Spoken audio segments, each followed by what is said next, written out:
നമസ്കാരം. ഇനി തമിഴ്നാട്ടിൽ ഇളയ ദളപതി വിജയുടെ യുഗം. തമിഴ്നാട്ടിൽ ഭരണം പിടിക്കുവാൻ വിജയുടെ പാർട്ടിയായ തമിഴക വെട്രിക്കഴകത്തെ ഒപ്പം കൂട്ടാൻ BJP പിന്നാലെ കൂടിയിരിക്കുന്നു. സ്വന്തമായി പാർട്ടി ഉണ്ടാക്കി 2ാം വർഷം തമിഴകം ഭരിക്കുവാനുള്ള നീക്കത്തിലാണ് തമിഴ് സിനിയുടെ പുതിയ ഇതിഹാസമായ ജോസഫ് വിജയ്.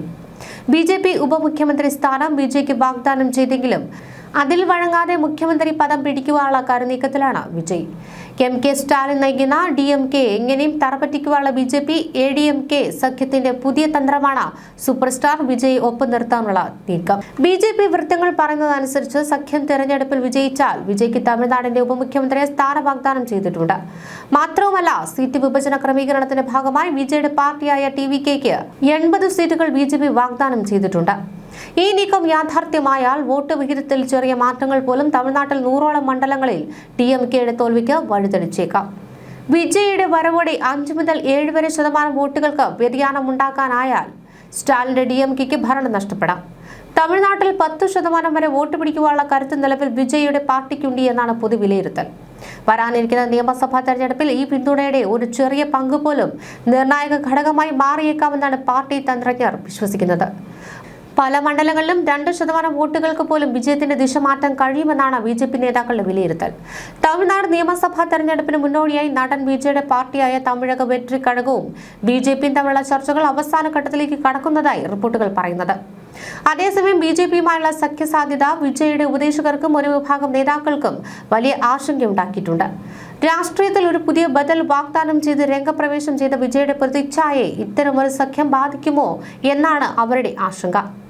സ്വതന്ത്രമായ നിലപാടുകളുമായി രാഷ്ട്രീയത്തിൽ നിലയുറപ്പിക്കുവാൻ ശ്രമിക്കുന്ന TVK-BJP എന്ന ദേശീയ പാർട്ടിയുമായി ഇത്ര നേരത്തെ സഖ്യത്തിൽ ഏർപ്പെടുന്നത് പാർട്ടിയുടെ വിശ്വാസ്യതയെ ദോഷകരമായി ബാധിക്കുമെന്നും ഒരു വിഭാഗം പ്രവർത്തകർ ഭയപ്പെടുന്നു. മാത്രവുമല്ല, കടുത്ത ദ്രാവിഡ വികാരം പുലർത്തുന്ന തമിഴർക്ക് വടക്കേ ഇന്ത്യയുടെ ആധിപത്യ പാർട്ടിയായ BJPയോടും ഹിന്ദി സംസാരിക്കുന്ന നേതാക്കളുടെ സഖ്യം ചേർന്നതിനോട് എതിർപ്പുണ്ട്. വിജയിയുടെയും പ്രധാന ലക്ഷ്യം മുഖ്യമന്ത്രി, തമിഴ്നാടിന്റെ മുഖ്യമന്ത്രി കസേര തന്നെയാണ്. നിലവിലെ ചർച്ചയിലെ പ്രധാന വിഷയം മുഖ്യമന്ത്രി സ്ഥാനം സംബന്ധിച്ചുള്ളതാണ്. തമിഴ്നാട്ടിലുടനീളമുള്ള വിജയ് ഫാൻസുകളുടെ വോട്ടിലാണ് BJP കണ്ണുവച്ചിരിക്കുന്നത്.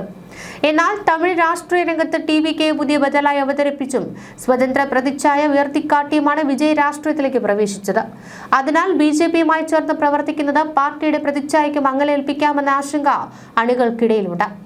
വിവിധ മണ്ഡലങ്ങളിൽ TVKയുടെ ജയസാധ്യത വിലയിരുത്തുവാൻ വെള്ളിയാഴ്ച ചേർന്ന ഭാരവാഹികളുടെ യോഗത്തിൽ BJPയുമായ സഖ്യം വേണമെന്ന അഭിപ്രായമുയർന്നു.